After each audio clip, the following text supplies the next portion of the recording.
पाठ 15 कहानी लेखन स्टोरी राइटिंग।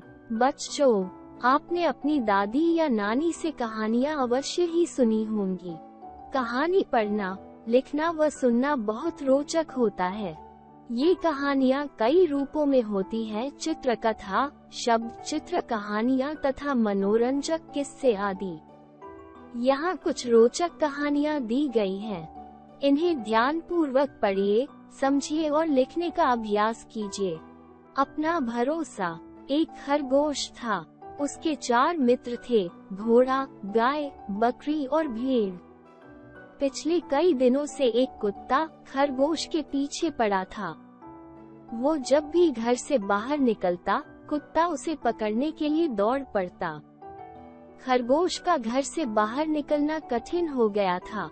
एक दिन वह छिपकर अपने घर से बाहर निकला। सबसे पहले वह घोड़े के पास पहुंचा। उसने घोड़े से सहायता मांगी। घोड़ा बोला, मैं तुम्हारी सहायता कैसे कर सकता हूँ? मेरे तो सींग भी नहीं है कि मैं कुत्ते को मार भगाऊं। खरगोश निराश होकर गाय के पास पहुंचा। गाय बोली, अभी कुछ देर में मेरा मालिक आ रहा है। मैं उससे कहकर देखूंगी, शायद कुत्ते को वह मना कर दे। खरगोश बकरी के पास पहुंचा। बकरी बोली, मैं तो खुद कुत्ते से डरती हूँ। मैं तुम्हारी सहायता कैसे कर सकती हूँ? अंत में निराश होकर वह भेड़ के पास पहुंचा। भेड़ बोली, जब गाय, बकरी और घोड़ा तुम्हारी मदद नहीं कर सकते हैं तो मैं क्या करूं? घोड़ा कितना बड़ा और ताकतवर है। वो कुत्ते से तेज दौड़ता है। वो अपनी लात से कुत्ते को मार सकता है। गाय भी कम बड़ी नहीं है। वो अपने सींग से कुत्ते को मार सकती है। बकरी के सींग बहुत पैने होते हैं। वो चाहे तो कुत्ते का पेट फाड़ सकती है। मेरे तो सींग भी गोल मुड़े हुए हैं। मैं तेज भी नहीं दौड़ सकती हूँ।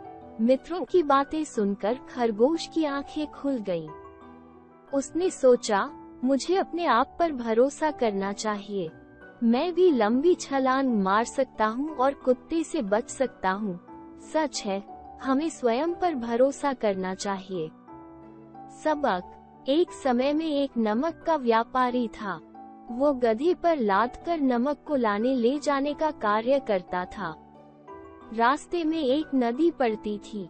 नदी पार करने में गधे को बड़ी मुश्किलों का सामना करना पड़ता था। एक दिन अनजाने में गधे का पांव फिसल गया। पीठ पर बंधा सारा नमक गलकर बह गया। गधे की मनचाही बात हो गई। उसके बाद तो गधे ने यही आदत अपना ली।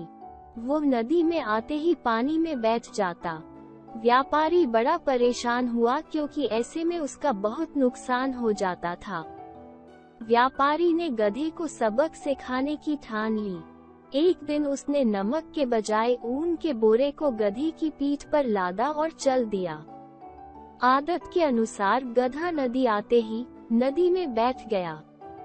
थोड़ी देर ऐसे ही बैठा रहा और मन में खुश होता रहा कि आज तो बोझ और भी कम हो जाएगा। लेकिन जब वह उठा तो उसको नानी याद आ गई। उस बोरे का वजन पहले से तिगुना हो गया था। अब गधे को वही बोरा लाद कर ले जाना पड़ा। उसे अपनी भूल पर पछतावा हुआ और उसने अपनी यह बुरी आदत छोड़ दी।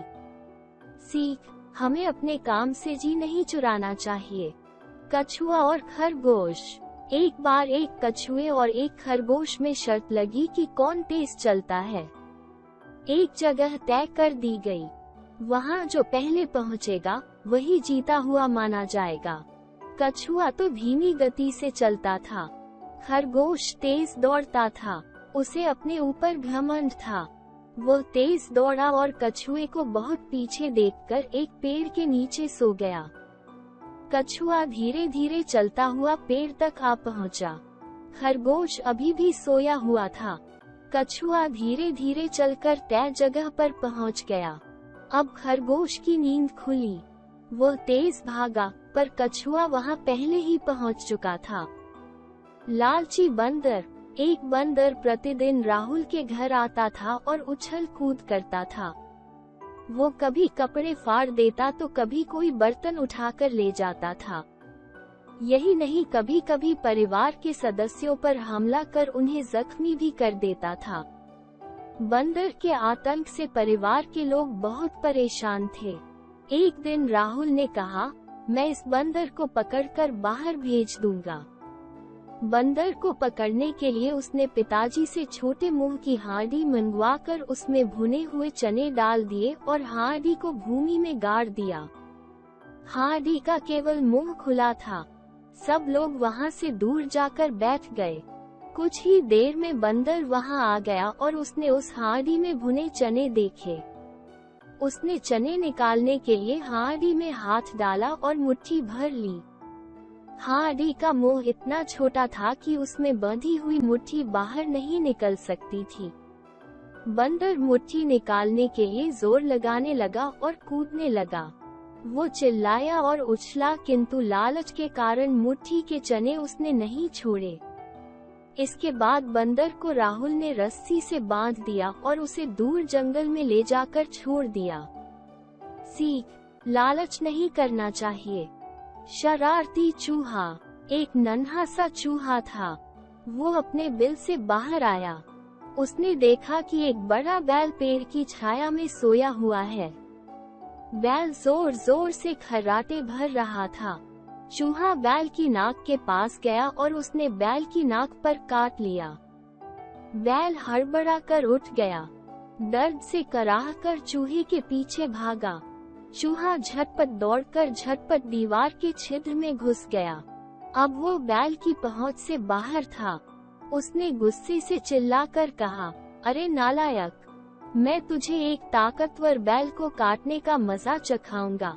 उसने अपने सिर से दीवार पर जोर से टक्कर मारी। दीवार पर कोई असर नहीं हुआ, बल्कि बैल के सिर में ही चोट लगी। ये देखकर चूहे ने बैल को चिढ़ाते हुए कहा, अरे मूर्ख, बिना मतलब अपना सिर क्यों फोड़ रहा है? तू कितना ही ताकतवर क्यों न हो, पर हमेशा तेरे मन की तो नहीं हो सकती।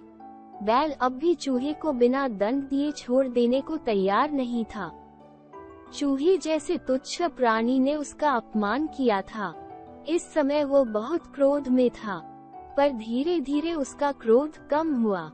उसे चूहे की बात सही लगी, इसलिए वो चुपचाप वहां से चला गया। सीख, बुद्धि शक्ति से बड़ी होती है।